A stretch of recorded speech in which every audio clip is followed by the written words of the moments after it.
Yo, what's up? It's your boy Cort Knoxx, and you watching FogBay TV.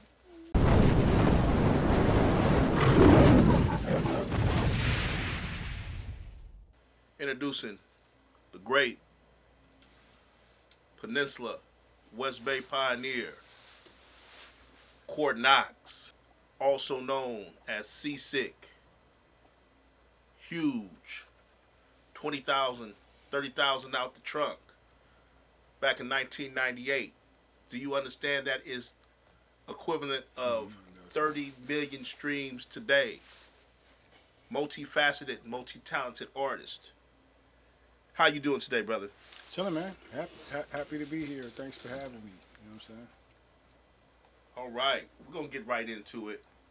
We're going to start off with some classical, what I call hip-hop, classic hip-hop questions. Yep. So I'm going to pose this to you, Cort Knoxx. You're embedded in the game. All right. But pound for pound, who was the greatest lyricist in hip-hop history? Pound for pound? Pound for pound. Give me more than one if you have a list that you like. Top three? Top three. I'd say KRS-One, Rakim, and Eminem. Off the cuff. That might cause a little, but yeah, KRS-One, Rakim, Eminem gotta be. We'll take that. Yeah. Definitely. Yeah. Definitely. That question is a segue into the next one. But it encompasses something a bit wider, more than just maybe lyrics, but your greatest hip hop influence, and that encompasses business-minded hip hop artists. Influence. It can be lyricism, what they do in business, etc. DJ Quick and Pharrell off the top. DJ Quick because DJ Quick is like, he's not just like a hip hop producer. DJ Quick is like he's an artist, but he happens to be of, the hip hop genre as a root. But DJ Quick is a phenomenal producer. So him and Pharrell as well. He's another phenomenal producer. He's part of a phenomenal group, and just their drive and their dig for their inner talent is what inspires me the most. But those two guys pop up the most. But there's others, but those are the first to come off the cuff, though. All right. Now let's go into a question I know your audience wants to know about. You got your start doing the golden age of the Bay Area rap scene. Yeah. And you've rubbed elbows with many different artists. Yeah. Tell us a little something about your experiences in your career, Bay Area artists in particular that you admire, and some of them that you worked with. So throughout the years, I was able to gravitate and be around, a lot of the legendary, San Francisco artists like, JT the Bigger Figure. I'll tell you a story with JT the Bigger Figure, starting with JT the Bigger Figure. I've been on him for a long time, but he used to live in Pacifica. And he lived in an apartment that a friend of mine used to live in before him, so we'd always go there anyway. Jesse moved out, and JT moves in the same apartment. The Fig was in the same apartment. Fig moved in the same apartment. So, but yeah, we used to hang. I used to go to JT house apartment, and he'd be playing Madden or something like that, and I'll be writing lyrics. Well, he'll do his verse, and then I'd be playing Madden and finish the first, second quarter, and he'd be done, and then we switch off, and then while he's playing Madden, I'm writing my verse, and and a lot of times it was like that. I was in junior college at Skyline College, and we used to have like freestyle battles, and JT would come, and every time I do my part, after the one rapper go first and I go second, and after I did my part, the crowd was always like, oh. So JT was always in the background putting like the 10s up. He'd throw the 10 all the time, But JT the Bigger Figure, man. Andre Nicotine, he used to be called Dre Dog. I'd say I was under his wing for a while, and he used to always be like, Cort, I don't care about the music, Cort. You know, you know, Cort. I used to always want to let him hear. I used to always like, give him music to hear. I don't want to hear that, Cort. You know, we friends, we family. I don't care, Cort. So one day, I ran into him and he was like, "You want some ice cream?" We going to Baskin Robbins. He like, "You want some ice cream, Cort?" I'm good, family. But one day he picked me up and we was chilling. He was like, "Man, I'm proud of you." I was like, "What? You proud of me? What?" He was like, "Yeah, I saw your album next to mine at Rasputin's." You know what I'm saying? That's ill, though. So things like that. Nicotina, and then as time went on, I worked with a lot of other people in the Bay Area, like Ad Capone and Sean T, who's like my big brother, and I got a lot of stories with cats, man. But overall, I traveled to Atlanta. I stayed in Atlanta for like 10 years, and out there, I was able to network with a lot of cool people like Akon or Cool. Jermaine Dupri and Janet Jackson, people like that, Trey Ace. But and now I bring that back home. I got a whole different like mentality when it comes to music and everything because I've been in different places and I've been around different artists that had different styles. So I was able to kind of pull from it all and then just make it make sense. You know what I mean? Gotcha. And what question I want to ask about that? About having been an artist working in the Bay Area, where it's a heavy independent grind, versus Atlanta, where I don't want to use the same words independent grind, but a highly cooperative grind amongst Atlanta natives and Atlanta artists that are natives and well-established Atlanta artists that may be from somewhere else, but Atlanta has embraced them. So can you kind of tell me the differences there between the Bay Area and how that movement takes form, and Atlanta and how their movement takes form? Well, Atlanta, in my opinion, Atlanta and the Bay Area are like similar in the sense of the hunger and the drive and the thirst as artists. And Atlanta reminds me a lot of Oakland, California. I'm from Northern California, so Oakland is right across the bridge, across from the Bay Bridge. Right, Daly City. And it's very urban, if you want to call it that. But it's a lot of our people, and it's very warm, and Atlanta feels like the same place. And but as far as drive, the artists are I feel it seems like the Bay Area was like their blueprint at first. Where just the people I knew, they always knew about Spice One or E40 or RBL, cats like that, where hieroglyphics, people like that, where they took patterns. So it felt the same, the same type of hustle. But Atlanta got that bounce, got that that dope Southern feeling. So it's like a distant cousin, if you will. But it's similar. That's right. The independent grind is similar too out in Atlanta, but I think that to be honest, they looked at the Bay's blueprint, because there's JT, there's Master P, and there's other artists like E40 that through their independent grind influenced a lot of artists and a lot of companies. So it's my take on it. And I definitely agree with that, and I can believe that because I noticed on the Southern Playlist, the Cadillac Music album by Outkast, they took time to shout out the Bay Area in particular. Yeah, for sure. So they always had love for the Bay, and I think the Bay has always had love for the A. Yeah, all the way. Indeed. All the way. And speaking of the different things you've done in this hip hop realm, you're posed to create a wonderful legacy in hip hop. And music, period, and in media, with FogBay, the greater footprint, FogBay Entertainment, with FogBay TV, graphics, different things that you do. Yeah. So tell me about the legacy you want to leave for your little girl Nassim, who we'll probably interview one day. Yeah, one day. But tell me a little bit about that. Well, for those who didn't know, I started off as C-Sicc. I go by, my stage name is Cort Knoxx now, but back in the mid-'90s, a speech teacher found some interest in me when I was in college. I was in junior college, and I was doing a lot of talent shows. So the speech teacher found some interest in me at a talent show, and thought to, you know, he wanted to put a CD out for me. So he put a CD out.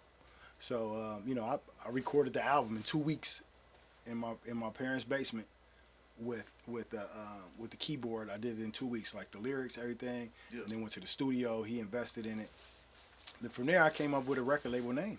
And FogBay's been around since '97, and it's my blood, sweat, and tears, if you will. You know, FogBay is down from Daly City, California, and that's one of the foggiest parts of the Bay, by far.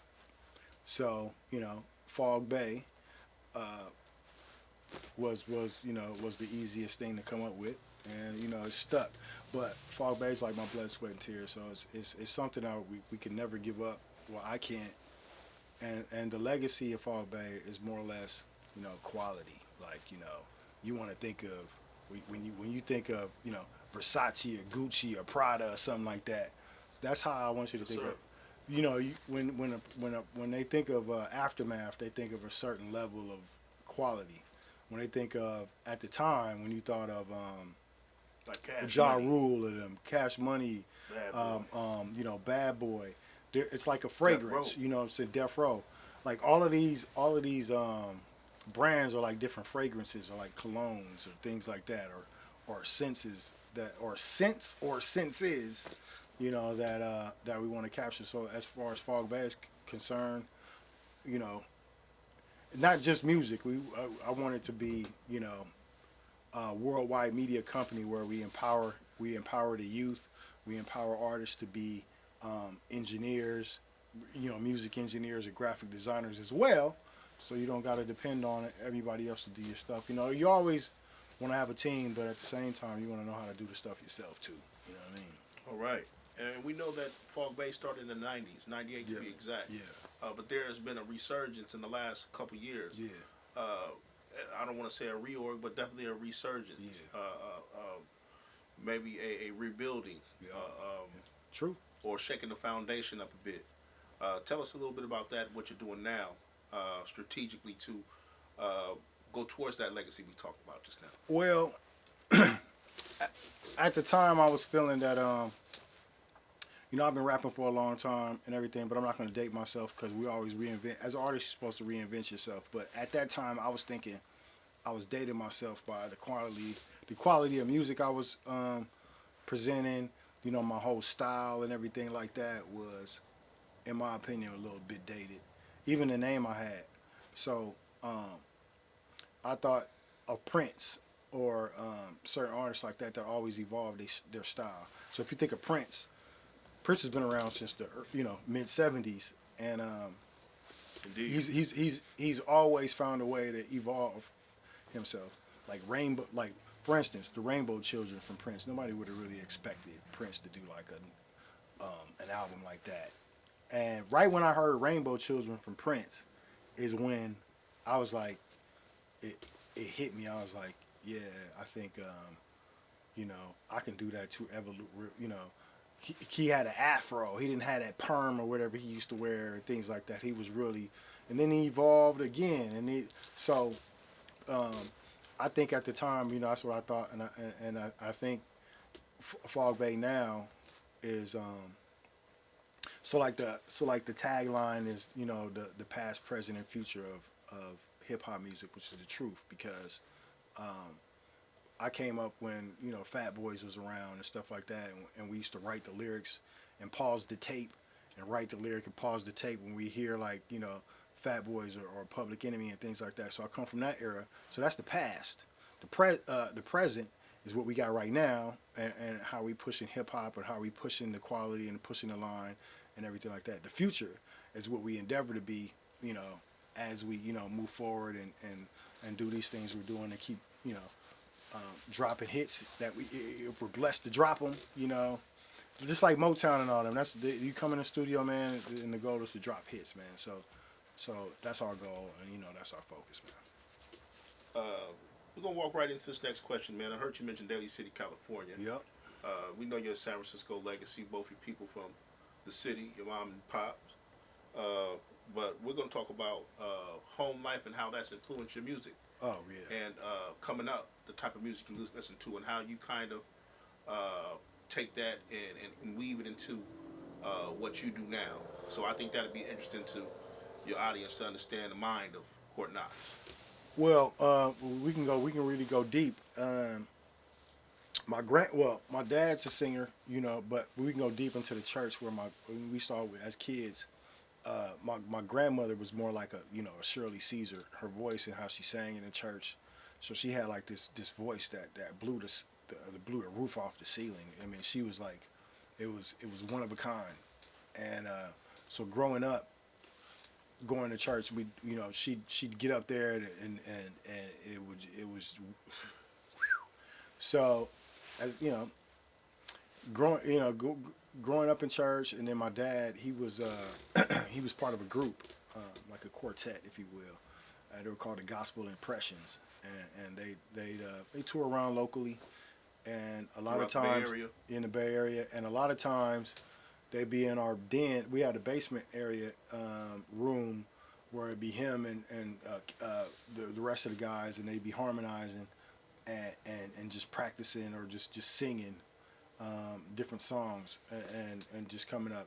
And also my dad had about, I don't know, Dad, if you watching, how many records you got? You got about, my dad had about 2,500 records. So as kids, we'd shuffle through all those. We listened to Marvin. At the time, Marvin Gaye, Let's Get It On was, an X-rated song. You can't listen to that. Yeah. But, Marvin Gaye, Earth, Wind and Fire, Grover Washington Jr., Maze, Michael Jackson, Johnny Guitar Walker, B.B. King. I mean, Tremaine Hawkins, the Hawkins family. I mean, it's just so much music that, then we'd also listen to Red Fox comedy albums, Richard Pryor comedy albums. We weren't supposed to listen to them, but we listened to that too. So all of that was in the house. And then when family had come in times, the kids had to stay in the back. We come from an area where all the kids, you stay in the room. You don't talk when the grown folks talking. You going back in the room and sit your ass down. That's how we work. And you'd hear our parents and everybody in the front with the music blasting. They laughing, partying all night long. I mean, we go to sleep, wake up, they still laughing and partying and music. That's all you hear is music. You'd hear, Stevie Wonder, or you'd hear, Marvin Gaye. That's all you'd hear blasting through the house. So I am music. And then as we got older, me and my brother, as boys, some kids, you had to take showers together and stuff. So, we'd beat on the wall, like, and we'd be doing that. Moms would be like, stop all that! But we beating on the wall, making music, rapping. And we even try to do a rendition for them, and that's coming up. We break dance. So yeah, I am music, man. So coming up, the house that's all it was. And my mom and dad are music people. Mom's got a tambourine she pulls out the fireplace. When she hears some music, she's shaking the tambourine, and then she get everybody that visit to shake the tambourine with her. So yeah, it's a music family, man. I hear that for sure. The Jacksons we like the Jacksons without the money. You know what I'm saying? Okay, man.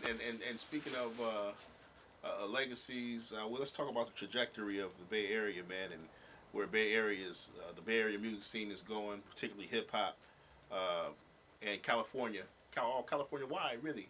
Yeah. Let's talk about where you see it going, or where you want to push it towards. California wide? Where FogBay wants to direct the sound of the Bay Area, California, towards. Well, I can tell you, I believe that the Bay Area has been underrated for far too long, and indeed. I don't know if it's because of the quality of music or the quality of artists, but for some weird reason, out of the whole country, the Bay Area has always been kind of the underdog or the last in place. And then, granted, you had the greats like the E40 and Too Short, MC Hammer, but Snoop. But for the past 20 years, it's just been those same guys that you've been talking about, and I wonder why. I can say why, but I don't want to offend anybody. But I think that myself and us at FogBay,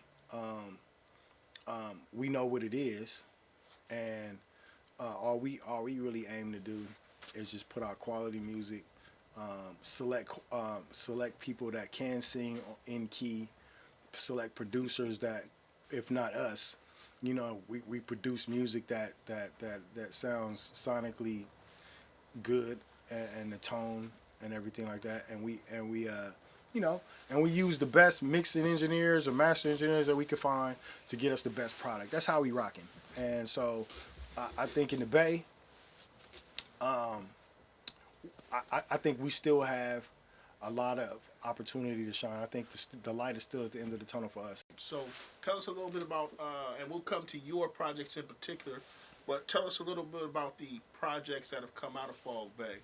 I know you have a couple of artists that have dropped projects. You have, I think, a new artist that's going to be coming on to FogBay. Yeah. Tell us a little bit about that, what FogBay has been doing as an entity, as a crew. Yeah, so after we kind of restructured, after FogBay restructured, we probably released about, 56 or 60 releases so far, and that includes, MLB Ace, MLB Kai, who is no longer with the label, Major Mouthpiece, who was no longer with the label, but good luck to y'all and everything you do. Jovial as well. She was pretty dope. She was pretty dope. But right now, it's myself, MLB Ace, and we have a few other artists. We got one artist we were talking to. His name's Willie Zen, and we also got MLB Dream. Sorry about you, man. Dream. And yeah, man, we pushing the line. We just not really work with everybody. You know what I'm saying? We really gotta feel that you're an artist. We really gotta feel that feeling when we listen to you. We just not dealing with anybody just to look cool. You know what I mean? So, yeah. That's it. I understand that. Talking about, I know Cort Knoxx has a project that he's been working on. I won't say for an extended amount of time, but for some time now, maybe the last year or so. And tell us about that. Tell us about maybe some artists that you're going to be featuring on that album. Are you going to keep it pretty much in-house to your artists, or are you going to you have thoughts of expanding to other artists outside of your faculty? So right now, the title of the album was called "Death to My Adversaries," but I'm thinking of changing that because "Death to My Adversaries" sounded too confrontational. It sounded like I had too much of a chip on my shoulder, and it's too much going on in the world right now to take that position. So if I can stop you, because I think we've had this conversation before, can you tell them, even though you're not going to use "Death to My Adversaries," can you tell your listening audience what that really meant, so they understand where you were going to be coming from? Yeah, "Death to My Adversaries" was pretty much fighting your own demons or things in the world. So maybe alcohol would be your adversary, or cigarettes, or sex addiction, or whatever the case may be. That's your personal adversary, whatever your personal adversary is. So, death to my adversaries was just that, death to any of my stupid habits or who I used to be and all that. Sometimes I feel like my old me is my adversary, and when I do that, it makes the new me, if that makes sense, a little bit better than the old me, because I'm reflecting, But Indeed. So I thought about that, but so the album is to be determined. But if y'all like the "Death to My Adversaries" title, chime in and hey, if you like it, I'll use it. But I think I'm gonna change it. It's to be determined. But moving forward, though, we got a lot of great music coming. and a lot of good stuff. You know, especially me and MLBA's got we got a couple records that are on the burner. They're almost ready, and they're about to come out. And what we're doing as a business model for y'all, and pay attention, every Friday we releasing records. Okay, so look out for anything that FogBay releases every Friday. And a little birdie told me that you featured on Shanti's new Yeah, project. so a lot of records, man. So I did some records with Shanti. Shanti's a buddy of mine. So we got some records. I got a record.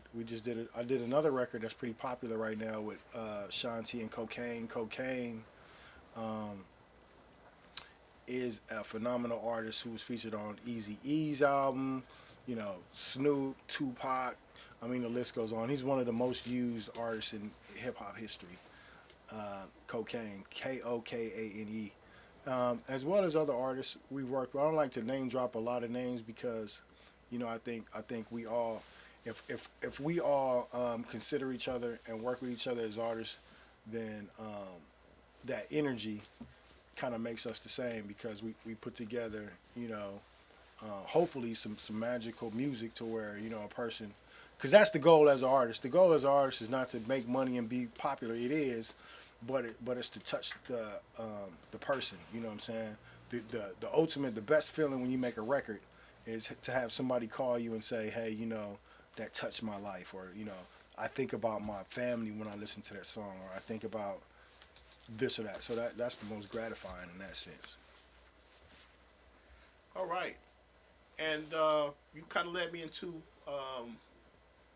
the next question, and touching your audience and making an impact. How does, and I only ask this because you've been in the game for a while, how does Cort Knoxx want to be remembered in the music game? I'm not even going to say hip-hop, because you're doing hip-hop, but we know you're multifaceted, multi-talented, and we want to become a media mogul. But how does Cort Knoxx want to be remembered? I want to be remembered as the guy that you can talk to behind his back to other people, and, you know, it's good stuff. You know what I mean? And I want to be the one that, you know, that helped empower people with the music. You know what I mean? Because me as an artist, I'm no good to myself if I can't work with a team of people to, you know, to take us to the next level. Because you can always learn from other people and things like that. So, you know, I'm not this cocky, you know. I'm a very humble, down to earth person, and you know, that's how we move, man. We move with that energy, you know. If it's positive energy, you know, we tend to gravitate to it. And hey, I'm still here, man. You know, life expectancy for brothers of my color, you know, isn't where I'm at now. And you know what? You know, I'm happy about that. And at this point in time, you know what I'm saying, I'd like to share my experiences of longevity and livelihood with a lot of these young artists or other people that may be in a little misdirection and not misguided. Hey, I'm not perfect, but I'm sure I'm at a place where a lot of young people are like me would like to be, and I'm not gonna you know, block the way I got here. I love to empower, you know, others, and you know, we move like that together. So I like to be the person that's remembered for empowering and just had a bunch of love, you know, in his heart, but wasn't no sucker either. You know what I'm saying? Real You talk. know what I'm saying? Hey, man, in closing, man, go ahead and give the people, I know they're watching this right now on FogBay TV, so they know you have that. Yeah. But the website, Yeah. your Instagram, and drop on them whatever else you want to drop on them before we close out, man. This one of many interviews. Yeah. Shoot. Just y'all could check me out. Y'all could check me out on Instagram, Cort Knoxx. Well, CORT _ Knoxx, KNOXX _ CEO on Instagram. FogBay Entertainment is the website. Check out MLB Ace as well. MLB Ace. What's MLB? What's MLB Ace's? Yo, What's MLB Ace It's at? MLB Ace at. It's MLB Ace CEE underscore. Yeah, so it's MLB Ace ACEE underscore, right? Okay, now check that out. And FogBay Entertainment, it's FogBay Entertainment on Instagram. I mean, that's what's up, man. And you could just Google us. Just Google FogBay Entertainment. You'll see everything attached to us.